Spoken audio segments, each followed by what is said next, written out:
आज के इस वीडियो में मैं आपको बताने जा रहा हूँ स्थैतिक एवं प्रावैविक विश्लेषण। इसका मतलब ये हुआ कि स्थैतिक तथा प्रावैविक अर्थशास्त्र किसे कहते हैं।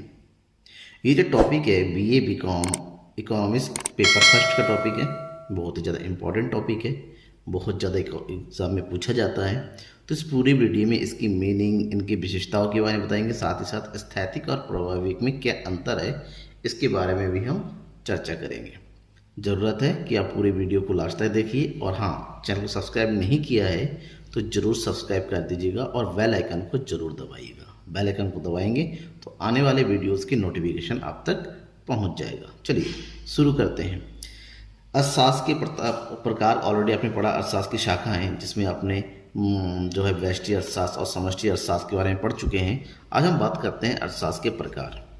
अर्थशास्त्र को दो प्रकार में बांटा गया है, स्थैतिक अर्थशास्त्र और प्रावैविक अर्थशास्त्र। विश्लेषण लिख गया यहाँ पर, सॉरी, ये हो जाएगा आपका अर्थशास्त्र। That means static economics and dynamic. Static का मतलब ही समझते हैं जो फिर एक जगह रुका हुआ रहता है, ठीक है ना। स्थिर और डायनामिक का मतलब जहाँ पर परिवर्तन होता रहता है। तो दो कॉन्सेप्ट है जहाँ पर हम स्थिर और जहाँ पर हम परिवर्तनशील अवधारणाओं के बारे में पढ़ेंगे। सबसे पहले स्थैतिक अर्थशास्त्र यानी कि स्टैटिक इकोनॉमिक्स।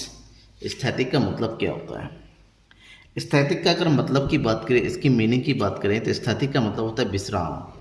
इसका मतलब ये हुआ कि स्थिर होना, एक जगह रुके रहना, एक ऐसी स्थिति जिसमें कोई गति नहीं होती, यानी कि जहाँ पर पूरा का पूरा जितने भी तत्व होते हैं सारा रुका हुआ रहता है, उसका मतलब होता है स्थैतिक। स्टॉप रहना, रुका हुआ रहना, एक जगह पर फिक्स बने रहना, उसे स्थैतिक बोलते हैं। अब अर्थशास्त्र में स्थैतिक का मतलब क्या होता है? अर्थशास्त्र में स्थैतिक का मतलब होता है एक ऐसी अर्थव्यवस्था, दैट मीन्स एक ऐसी इकोनॉमी जहाँ पर गति तो होती है, यानी कि इकोनॉमी आगे बढ़ती तो रहती है, परंतु यह गति निश्चित दर से होती है तथा इसमें ज़्यादा उतार चढ़ाव नहीं होते हैं। संपूर्ण अर्थव्यवस्था एक स्थिर गति से चलती रहती है। कॉन्सेप्ट का मतलब क्या है? मतलब ये है, ये एक ऐसी इकोनॉमी के बारे में बात करता है जिस इकोनॉमी में वृद्धि तो है, जिस इकोनॉमी में परिवर्तन तो है, चेंजेस तो है, लेकिन वो परिवर्तन इस प्रकार से है जिससे इकोनॉमी में ज़्यादा जो है चेंजेस नहीं होते हैं, इकोनॉमी में ज़्यादा उतार चढ़ाव नहीं होता, जिससे कीमतें भी बढ़ रही हैं। चीज़ों की कीमतें बढ़ रही हैं, लेकिन चीज़ों की कीमतों के बढ़ने के साथ साथ लोगों की इनकम भी बढ़ रही है। तो चीज़ों की कीमतें बढ़ने का इकोनॉमी पे ज़्यादा फर्क नहीं डाल रहा है। क्यों? लोगों की इनकम में भी वृद्धि हो रही है। तो ऐसी स्थिति को हम स्थैतिक बोलते हैं जहाँ वह परिवर्तन नहीं होता है। जैसे फॉर एग्जांपल के समझें कि मान लीजिए वस्तु की कीमत में वृद्धि हो रही है, तो लोग कहते हैं वस्तु की कीमत में वृद्धि होने पर वस्तुओं की मांग कम हो जाती है, लेकिन वस्तु की कीमत की वृद्धि होने के साथ साथ लोगों की आय भी बढ़ती चली जाए। तो लोगों की आय के बढ़ने से उनके पास खरीदने के पैसे ज़्यादा होंगे तो कीमत का ज़्यादा फर्क नहीं पड़ेगा। ऐसे में जो है मांग और पूर्ति का स्तंभ होता है वो एक जगह बना रहता है। तो हमारी अर्थव्यवस्था एक ही जगह रुकी हुई रहती है, अर्थव्यवस्था में कोई परिवर्तन नहीं होता है। तो इस सिचुएशन को हम स्थैतिक अर्थशास्त्र की सिचुएशन कहते हैं। इसके बारे में अलग अलग अर्थशास्त्रियों ने अपने विचार प्रकट किए, जिनको थोड़ा हम इस तरह से समझते हैं। सबसे पहले मार्शल ने क्या कहा था? मार्शल ने कहा कि सक्रिय परंतु अपरिवर्तनशील प्रक्रिया स्थैतिक अर्थशास्त्र है। अर्थव्यवस्था सक्रिय रहती है, चलती रहती है, अर्थव्यवस्था अपनी जहाँ पर गतिमान है, लेकिन ये अपरिवर्तनशील प्रक्रिया होती है कि अर्थशास्त्र में ऐसा एक तरह से इनफ्लो होता है तो आउटफ्लो भी होता है। अपनी जगह पर अर्थव्यवस्था रुकी हुई है, लेकिन वो रुका होने का मतलब स्थिर है लेकिन सक्रिय है, वो कार्य में लगा है, प्रक्रिया में लगा हुआ है, संचालित हो रहा है, लेकिन उसमें परिवर्तन नहीं हो रहा है, ठीक है ना। तो मार्शल के शब्दों को थोड़ा सा और समझें। उनके अनुसार एक स्थैतिक अवस्था में सभी महत्व ऐसे स्थान पर दृष्टिगोचर होते हैं, मतलब पता चलता है जहां पर जनसंख्या और धन दोनों में वृद्धि हो रही हो, दोनों में वृद्धि की दर लगभग समान है, ठीक है। मतलब आपकी इनके अनुसार जनसंख्या भी बढ़ रही है और धन भी बढ़ रहा है और दोनों में वृद्धि समान गति से है। भूमि में कोई कमी नहीं होती है, क्योंकि जनसंख्या बढ़ती है, भूमि चाहिए, तो भूमि की कमी नहीं है। उत्पत्ति की विधियों और दशाओं में बहुत कम परिवर्तन होता है, या जहाँ मनुष्य का चरित्र हमेशा स्थिर बना रहता है। ऐसी स्थिति को, ऐसे अध्ययन को हम क्या बोलते हैं? स्थैतिक अवधारणा बोलते हैं। प्रोफेसर हिक्स ने क्या कहा? प्रोफेसर हिक्स ने कहा कि आर्थिक सिद्धांतों के उन भागों को स्थैतिक अर्थशास्त्र कहते हैं जिसमें हमें तिथिकरण की आवश्यकता नहीं होती है, जहाँ पर हम समय को वैल्यू नहीं देते हैं। एक ऐसी अवधारणा जहाँ पर हम उन बातों का अध्ययन करते हैं जिसमें समय यानी कि तिथि को कोई महत्व नहीं दिया जाता है। और उसके बाद J.M. कीन्स ने इसके बारे में एक्सप्लेन किया है कि स्थिर अर्थव्यवस्था का अभिप्राय उस अवस्था से लगाया जाता है जिसमें उत्पादन, उपभोग, वितरण तथा विनिमय करने वाली दशाओं में कोई परिवर्तन नहीं होता। ये सारे जिस तरह से चल रहे थे, उत्पादन जितना हो रहा है उतना ही चल रहा है। मान लीजिए एक दिन में जो है 10 यूनिट का प्रोडक्शन होता है, ठीक है ना, तो 10 यूनिट का ही प्रोडक्शन हो रहा है, ठीक है ना। उसी तरह से अगर 10 यूनिट का सेलिंग हो रहा है, 10 वितरण भी उसी हिसाब से, विनिमय भी उसी हिसाब से, यानी कि इसमें किसी प्रकार के चेंजेस नहीं हो रहे हैं। अगर चेंजेस होता भी है, अगर उत्पादन में 12 यूनिट हो रहा है तो आपका उपभोग भी 12 का हो जाएगा, वितरण भी 12 का हो जाएगा, सब में समान हो जाएगा, तो इससे चेंजेस पता नहीं लगता है। तो ऐसी स्थिति जहाँ पर गति तो होती है लेकिन चीज़ें अपने जगह पर स्थिर नजर आती है, उससे हम क्या बोलते हैं? स्थैतिक अवधारणा बोलते हैं। तो इसका एक छोटा सा एग्जाम्पल मैं बताऊँ। जैसे एक जंगल है, ठीक है, ये जंगल है, इस जंगल में ये पेड़ है बहुत सारे। अब जंगल में क्या है, इस एरिया में जंगल फैला हुआ है, पेड़ काटे जा रहे हैं, और पेड़ काटे जा रहे हैं तो साथ ही पेड़ लगाए भी जा रहे हैं। तो जंगल में पेड़ काटना, जंगल में पेड़ लगाना, तो जंगल के एरिया को किसी प्रकार से इसमें क्या नहीं हो रहा है? नुकसान नहीं हो रहा है। जंगल अपनी जगह पर स्थिर है, बना हुआ, इसमें कोई परिवर्तन नहीं है। तो इस स्थिति को, जबकि पेड़ काटे भी जा रहे हैं, पेड़ लगाए भी जा रहे हैं, लेकिन जंगल के क्षेत्रफल में कोई फर्क नहीं पड़ रहा है, तो ये है स्थैतिक अवधारणा। दूसरा, एक पानी की टंकी है।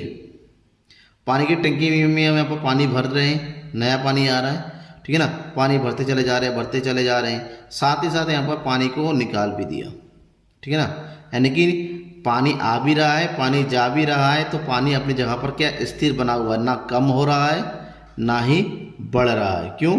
जितना पानी आ रहा है उतना पानी निकल रहा है, तो इसको बोलेंगे हम स्थिर अवधारणा। आपको समझ में आ गया? तो अर्थव्यवस्था की एक ऐसी स्थिति जहां पर अर्थव्यवस्था के चरों में एक समान गति से परिवर्तन होता है, बाकी समस्या अपनी जगह पर स्थिर बनी रह रहती है, उस स्थिति को हम जो है स्थैतिक अर्थशास्त्र कहते हैं। अब स्थैतिक अर्थशास्त्र की विशेषताओं के बारे में पढ़ लेते हैं। सबसे पहली, स्थैतिक अर्थव्यवस्था की गति हमेशा कैसी बनी रहती है? नियमित, एक समान बनी रहती है, स्थिर बनी रहती है, इसमें कोई परिवर्तन नहीं होता है। समय, आर्थिक चर मूल्यों के बीच संबंध एक ही समय में स्थापित होता है। यहाँ पर समय को महत्व नहीं जाता क्योंकि सारी क्रियाएं, सारी गतिविधियां एक ही समय में एक साथ संपादित होती है। संतुलन, संतुलन की एक स्थिति का अध्ययन किया जाता है। इस स्थिति में क्या किया जाता है? हम ये मान के चलते हैं कि संतुलन की एक स्थिति का अध्ययन किया जाता है जिसमें परिवर्तन होता भी है, लेकिन वो बिल्कुल छोटे समय के लिए होता है, क्षणिक होता है, थोड़े समय के लिए होता है। इस प्रकार से स्थैतिक विश्लेषण में अन्य सभी को स्थिर मानकर एक निश्चित बिंदु का ही अध्ययन किया जाता है। बचत तथा विनियोग रहित अवस्था, इस स्थितियों में क्योंकि परिवर्तन नहीं हो रहा है, ऐसे में हम मानकर चलते हैं अर्थव्यवस्था में बचत और विनियोग हमेशा क्या रहता है? समान रहता है। इसलिए समान होता है क्योंकि इसमें किसी प्रकार का परिवर्तन नहीं होता, जो कि हमेशा शून्य बना रहता है। ना ही बचत की जाती है, ना ही विनियोग होता है। ऐसे अर्थव्यवस्था हमेशा बचत विनियोग हमेशा समान बन के रहता है, क्योंकि आपको पता है अर्थव्यवस्था में परिवर्तन करने के लिए बचत बढ़ाना है, बचत बढ़ा के विनियोग होगा, विनियोग होगा, फिर आय में वृद्धि होगी, लेकिन यहाँ पर ये दोनों ही शून्य होते हैं। स्थैतिक विश्लेषण का संबंध केवल वर्तमान समय से है। ये भविष्य संबंधी संकल्पनाओं को नहीं देखता, ये भविष्य की बात नहीं करता, ये देखता है वर्तमान की समस्याएं कौन कौन सी है और उन समस्याओं का केवल अध्ययन करता है। ये केवल वर्तमान से ही लिंक बना हुआ रहता है। फिर हमें पढ़ना है स्थैतिक अर्थशास्त्र के महत्व के बारे में। इसके कौन कौन से महत्व है? सबसे पहले, परिवर्तनशील अर्थव्यवस्था के अध्ययन में सहायक होता है। देखिए, परिवर्तनशील अर्थव्यवस्था अपने आप में एक जटिल अवस्था है जिसको हम एक बार में नहीं पढ़ सकता। तो अर्थव्यवस्था की जो समय होती है और जो परिवर्तनशील समस्याएं होती हैं उनको टुकड़ों में बांटा जाता है, छोटे छोटे टुकड़ों में। और जब इनको इतना छोटे टुकड़ों में बांटा जाता है कि हर एक टुकड़ा क्या हो जाता है यहाँ पर स्थिर, तो ये स्थैतिक अवधारणा हो गई। इसका मतलब होगा कि अगर परिवर्तनशील अर्थव्यवस्था को पूरी तरीके से समझना है तो उनकी समस्याओं को छोटे छोटे टुकड़ों में बांटकर स्थैतिक रूप में अध्ययन करना होता है। नेक्स्ट, उच्च गणित के ज्ञान की आवश्यकता नहीं। ध्यान में ये रखना है क्योंकि यहाँ पर हम जो है चरों को स्थिर मान के चलते हैं, तो यहाँ पर ये जो जटिल नहीं होता है, सिंपल सी बात होती है। जब जटिल नहीं होता है तो इसके लिए बहुत ज़्यादा उच्च गणित की आवश्यकता की जरूरत नहीं होती है, बहुत ज़्यादा हाई कैलकुलेशन की ज़रूरत नहीं पड़ती है। जटिल समस्याओं का समाधान में महत्व है। अगर हमारे पास समस्या है बहुत ही ज़्यादा जटिल है यानी कॉम्प्लेक्स है, आर्थिक स्थिति में हम ये भी अध्ययन करते हैं कि एक व्यक्ति अधिकतम संतुष्टि प्राप्त करने के लिए अपनी सीमित आय को विभिन्न वस्तुओं में किस प्रकार बांटेगा, जिसको हम सम सीमांत उपयोगिता का नियम कहते हैं। समस्या ये है कि इसके अंतर्गत वस्तु जो अपनी आय को किस प्रकार से बांटे कि वो क्या करें, अधिकतम संतुष्टि। तो बहुत प्रॉब्लम होगी, तब क्या करते हैं, इसके अनुसार अध्ययन ही किया जाता है। वस्तु विभिन्न प्रकार की वस्तुओं को इस प्रकार से जो है खर्च किया जाता है जिससे उससे मिलने वाली उपयोगिता एक समान हो जाती है। नेक्स्ट, कीन्स का सिद्धांत।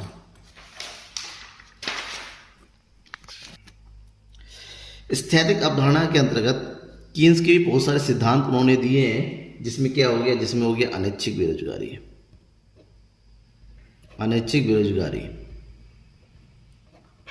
ठीक है ना, जिसमें आता है तरलता पसंदगी। ये सब स्थिर अवधारणाओं पर कॉन्सेप्ट है जहां पर परिवर्तन नहीं होता है। दूसरा है तुलनात्मक स्थैतिक के अध्ययन हेतु। अब क्या होता है, इसका एक और लाभ ये होता है कि जब संतुलन होता है, क्या होता है, जब संतुलन होता है, संतुलन एक स्थिति से दूसरी स्थिति की तुलना करने में ये सहायता प्रदान करता है, उसके बारे में हमें अच्छी खासी जानकारी प्रोवाइड करता है। ठीक है। नेक्स्ट, प्रावैविक अर्थशास्त्र यानी कि डायनामिक का मतलब क्या होता है, जिसमें चेंज होता रहता है, परिवर्तन होता रहता है, बदलता रहता है। तो अर्थशास्त्र के अकॉर्डिंग प्रावैविक अर्थशास्त्र के अंतर्गत अर्थव्यवस्था में होने वाले निरंतर परिवर्तनों व इन परिवर्तनों को प्रभावित करने वाले तत्वों और परिवर्तनों की प्रक्रिया का विश्लेषण किया जाता है। हम सबको पता है कि हमारी जो अर्थव्यवस्था कैसी है, परिवर्तनशील है, उसमें बहुत ही जल्दी परिवर्तन आता रहता है। कीमतें घटती रहती हैं, कीमतें बढ़ती रहती हैं, रोजगार में कमी होती है, रोजगार में वृद्धि होती है। तो अर्थव्यवस्था जो है परिवर्तनशील है। इससे पहले वाला जो कॉन्सेप्ट पढ़ा था हमने स्थैतिक, उसके अंदर हम ये मान के चलते हैं अर्थव्यवस्था की स्थिर अवधारणा के, जो कि एक काल्पनिक था। मतलब काल्पनिक होने का मतलब होता है ऐसी स्थिति कम है जहाँ पर चीज़ें स्थिर हो। हमारी अर्थव्यवस्था परिवर्तनशील है, और जब परिवर्तनशील है, जब अर्थव्यवस्था की परिवर्तनशील समस्याओं का अध्ययन करते हैं तो उसे हम प्रावैविक अर्थशास्त्र बोलते हैं। इसके बारे में अलग अलग अर्थशास्त्रियों ने कहा है, जिसमें प्रोफेसर हिक्स प्रमुख थे। हिक्स ने क्या कहा कि आर्थिक सिद्धांत के उन भागों को प्रावैविक अर्थशास्त्र कहते हैं जिसमें प्रत्येक मात्रा का तिथिकरण करना आवश्यक होता है। इसमें तिथिकरण की बात होती है, यहाँ पर समय की बात करती है। क्यों? समय ही परिवर्तन को होता है, समय ही परिवर्तन को बताता है। तो यहाँ पर अर्थव्यवस्था की उन समस्याओं का अध्ययन किया जाता है जो समय के साथ साथ परिवर्तित होता रहता है। प्रोफेसर हैरोल्ड के अनुसार उन्होंने क्या कहा कि परिवर्तनशील अर्थशास्त्र से अभिप्राय अधिक आंकड़ों में निरंतर होने वाले परिवर्तनों के अध्ययन से होते। जब हमारे पास आंकड़े बहुत ज़्यादा होते हैं, स्थिति में क्या होता है, आंकड़ों की कमी होती है, केवल उन्हीं चीज़ों का एक साथ अध्ययन कर सकते हैं, छोटे छोटे टुकड़ों में अध्ययन करते हैं। बट हमारा क्या होता है, प्रावैविक संपूर्ण अर्थव्यवस्था से जुड़े ही आंकड़ों का अध्ययन करते हैं, और ये आंकड़े बहुत ज़्यादा होती हैं। ठीक है ना, ऐसे में आंकड़े बदलती रहती है, परिवर्तित होती रहती हैं। ठीक है ना, इसमें चेंजेस आते रहते हैं, तो इसे प्रावैविक अर्थशास्त्र की संज्ञा दिया जाता है। इस अर्थशास्त्र की कुछ विशेषताएं हैं। सबसे पहले विशेषता, परिवर्तन की प्रक्रिया में समय को स्पष्ट मान्यता दिया जाता है। यहाँ पर समय को वैल्यू दिया जाता है। स्थिति में समय स्थिर होता है, समय की कोई वैल्यू नहीं होती है। यहाँ पर समय को वैल्यू होता है कि समय के अनुसार चीज़ें बदलती रहती हैं। तुरंत समायोजन की मान्यता को स्वीकार नहीं, यहाँ पर हर चीज़ को तुरंत एडजस्ट कर देना, इस बात को जो है स्वीकार नहीं किया जाता। समायोजन तुरंत नहीं होता है, समय के अनुसार होता है। जिस समय जिस चीज़ की जरूरत होती है, आवश्यकता होती है, उसी के अनुसार हम समस्याओं का निपटारा करते हैं, समस्याओं का विश्लेषण करते हैं और उसको स्वीकार भी करते हैं। प्रावैविक का संबंध समय व विकास दोनों से ही होता है। इसका मतलब ये समय के साथ साथ विकास को भी महत्व प्रदान करता है। साम्य को प्रभावित करने वाली आधारभूत दशाओं में होने वाले परिवर्तनों का अध्ययन। जबकि स्थिर के अंदर हम पढ़ा क्या कि हमने ये पढ़ा था कि वहाँ पर जो है संतुलन है, संतुलन में परिवर्तन नहीं होता है। जबकि हमें पता है कि संतुलन में भी बहुत सारे कारक ऐसे होते हैं जिनके प्रभाव में आकर संतुलन प्रभावित होता है। तो उनके परिवर्तन की दशाएं कौन कौन सी है, इनका अध्ययन भी हम प्रावैविक अर्थशास्त्र के अंतर्गत ही करते हैं। नेक्स्ट, इसकी विशेषताएं, महत्व है। यानी कि प्रभाविक अर्थशास्त्र का महत्व वैल्यू कहाँ का है। सबसे पहले ये एक वास्तविकता के अधिक निकट होता है। हम सबको पता है कि स्थैतिक जो है काल्पनिक है, उसका कॉन्सेप्ट कल्पना के अनुसार है, वास्तविक जीवन से मेल नहीं खाता, जबकि ये वास्तविकता से निकट है। क्यों? क्योंकि ये जो है स्थैतिक अवधारणा की अवास्तविक मान्यताओं पर जैसे पूर्ण प्रतियोगिता, पूर्ण ज्ञान इत्यादि पर आधारित नहीं है। ये परिवर्तनों का अध्ययन करता है, और परिवर्तन का मतलब व्यवहारों का अध्ययन करता है, जिसमें रुचि है, साधन, लोगों की रुचियाँ बदलती रहती हैं, साधनों की कीमत परिवर्तन होता रहता है। तो एक्चुअली में वास्तविकता के कारण है। परिवर्तनशील समस्याओं का अध्ययन किया जाता है। ऐसी समस्याएं जो परिवर्तित होती रहती हैं, जैसे आंशिक संतुलन, निरंतर परिवर्तनों के परिणाम स्वरूप होने वाले समस्याओं का अध्ययन, जनसंख्या संबंधित अध्ययन, व्यापार चक्र के संबंध समस्या का अध्ययन, विनियोग, लाभ के सिद्धांत आदि का अध्ययन किया जाता है। मार्शल का जो लाभांश सिद्धांत है वो भी इसी के आधार पर है। क्योंकि वो समय के अनुसार परिवर्तित होता रहता है। नेक्स्ट, अधिक लोचदार। प्रायोगिक अर्थशास्त्र समय पर निर्भर करता है, समय परिवर्तनशील होता है। ऐसे में ये सिद्धांत भी लोचदार है। क्यों? क्योंकि समय के अनुसार इस सिद्धांत में परिवर्तन किया जा सकता है, बदलाव किया जा सकता है। आर्थिक विकास के अध्ययन में सहायक होता है, साथ ही साथ आर्थिक विश्लेषण की नई तकनीकों की विकसित करने के लिए सहायक होता है। क्यों? क्योंकि यहाँ पर बहुत अधिक समय की आवश्यकता होती है। तो जितनी भी तकनीक होती हैं, जैसे टीन वर्जन है, कैप, हैरोड, हैंशन, पुडजेन, सैमुअलसन, ब्रिश आदि अर्थशास्त्रियों ने इसने कहा है कि इन तकनीकों का विकास किया गया है, जिनके आधार पर हम राष्ट्रीय आय से संबंधित, आर्थिक विकास से संबंधित मॉडल को बना सकते हैं। नेक्स्ट, व्यापार चक्रों के अध्ययन में महत्व। इसके अंतर्गत हम जो है अर्थव्यवस्था में आने वाली मंदी, अर्थव्यवस्था में आने वाली मुद्रास्फीति की समस्याओं के बारे में भी जान सकते हैं। तो प्रभाविक जो है निरंतर चलने वाली, निरंतर होने वाले जो है चेंजेस के बारे में बात करता है। बट इसकी कुछ सीमाएं भी है। ये बहुत कठिन रहती है। ठीक है, ये बहुत कठिन रहती है। इसके कठिन रहती इतनी कठिन है कि नॉर्मल जो है, जो सामान्य व्यक्ति इसके बारे में नहीं समझ सकता। इसके बारे में वही जान सकता है जो इसका विशेषज्ञ होता है। इसकी मतलब बहुत अधिक ज्ञान की आवश्यकता पड़ती है। शुद्ध प्रायोगिक दृष्टिकोण से अध्ययन कठिन। अगर हर चीज़ को शुद्धता के साथ नहीं निकाल सकते। क्यों? हम सबको पता है अर्थव्यवस्था में जो चेंजेस होते हैं बहुत ज़्यादा होते रहते हैं। तो पॉइंट टू पॉइंट होने वाले चेंजेस को उसके बिल्कुल शुद्धता 100% एक्यूरेट उसके बारे में रिजल्ट निकालना ये पॉसिबल नहीं है। और साथ ही साथ इसका उपयोग करना भी बहुत कठिन होता है। मैं जैसा कि अभी मैंने कहा कि क्योंकि ये विशेषज्ञों की तरह उपयोग में ला सकता है, तो नॉर्मली आम आदमी इसको यूज़ में लाने में बहुत कठिनाई होती है, यूज नहीं कर सकता है। ठीक है ना। ये तो होगी इनके बारे में, दोनों के अर्थ के बारे में। अब इन दोनों के डिफरेंस के बारे में भी हम पता कर लेते हैं। स्थैतिक तथा प्रायोगिक अर्थशास्त्र में प्रमुख अंतरों को हम जो उसके आधार के आधार पर देखेंगे। सबसे पहले क्या है? स्थैतिक अर्थशास्त्र, और दूसरा है प्रायोगिक अर्थशास्त्र।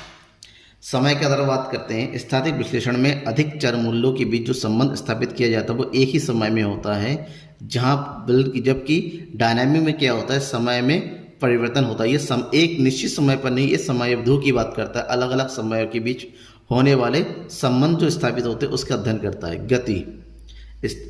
स्थैतिक अर्थशास्त्र में गति नियमित रहती है, एक समान रहती है, स्थिर रहती है, इसमें परिवर्तन नहीं होता है। जबकि प्रायोगिक अर्थशास्त्र के अनुसार जो परिवर्तन होते हैं वो नियमित, समान और एक जैसे नहीं होते हैं। मान्यताएं। स्थैतिक विश्लेषण के अनुसार कि अन्य सभी तत्व स्थिर मानकर एक निश्चित बिंदु का अध्ययन, जब यहाँ पर किसी चीज़ का अध्ययन करते हैं तो हम ये मान के चलते हैं इससे संबंधित बाकी चीज़ें स्थिर रहती है, उसमें कोई परिवर्तन नहीं होता है। जबकि प्रायोगिक विश्लेषण सभी तत्वों में परिवर्तन होता है, ये मान के ही इसका अध्ययन किया जाता है। संतुलन। स्थैतिक विश्लेषण के अंतर्गत साम्य की केवल एक ही अवधारणा का अध्ययन किया जाता है। एक बार में एक ही चीज़ के संतुलन के अध्ययन किया जाएगा, जबकि प्रायोगिक में विश्लेषण के अंतर्गत एक साम्य से दूसरे साम्य में पहुंचने वाले संपूर्ण रास्ते का अध्ययन किया जाता है। तिथि निर्धारण। एक स्थैतिक सिद्धांत में सभी चर एक ही अवधि से संबंधित होते हैं, इसलिए तिथि का निर्धारण आवश्यक नहीं होती, क्योंकि सभी समस्याएं, सभी चर एक ही डेट से रिलेटेड होती हैं। जबकि प्रायोगिक में तिथिकरण का बड़ा महत्वपूर्ण स्थान है, क्योंकि यहाँ पर हर समस्या अलग अलग समय की होती हैं। गणित का प्रयोग। स्थैतिक आर्थिक विश्लेषण का सरल विश्लेषण है, क्योंकि इसमें गणित की सहायता लेने की कोई आवश्यकता नहीं पड़ती है, जबकि प्रायोगिक में गणित की आवश्यकता पड़ती है, मैथमेटिकल कैलकुलेशन की जरूरत पड़ती है। क्षेत्र। स्थैतिक विश्लेषण का प्रमुख क्षेत्र सीमांत विश्लेषण है, ये केवल मार्जिनल एनालिसिस को बताता है, जबकि इसका प्रमुख विश्लेषण विकास मॉडल ये डेवलपमेंट की बात करता है। सीमाएं स्थैतिक अर्थशास्त्र उन मान्यताओं पर आधारित है जो कि अवास्तविक है। ये अवास्तविक अवधारणा है, जैसे पूर्ण प्रतियोगिता वास्तविक जीवन में नहीं पाया जाता है, पूर्ण ज्ञान किसी को भी नहीं होता है, ये अवास्तविक है। जबकि प्रभाविक की अवधारणा वास्तविक है। क्यों? क्योंकि वास्तविक मान्यताओं पर अध्ययन करता है। ये मान के चलता है कि प्रतियोगिता जो है सीमित होती हैं, ठीक है, एकाधिकार पाया जाता है, अपूर्ण प्रतियोगिता पाया जाता है। जबकि बामोल का विचार यह है, बामोल के अनुसार स्थैतिक विश्लेषण का संबंध केवल वर्तमान से है, जबकि प्रभाविक का संबंध भूत भविष्य काल से ही है। इसका संबंध भूत से भी है, भविष्य से भी है, वर्तमान से है, लेकिन स्थैतिक केवल वर्तमान की बात करता है। ठीक है ना, ये रहा इसका पूरा कॉन्सेप्ट। कोई डाउट रह गया था आइए कमेंट बॉक्स में अपने डाउट को लिख के बताइए, मैं इसको सॉल्व करने की पूरी कोशिश करूँगा। Thank you everyone.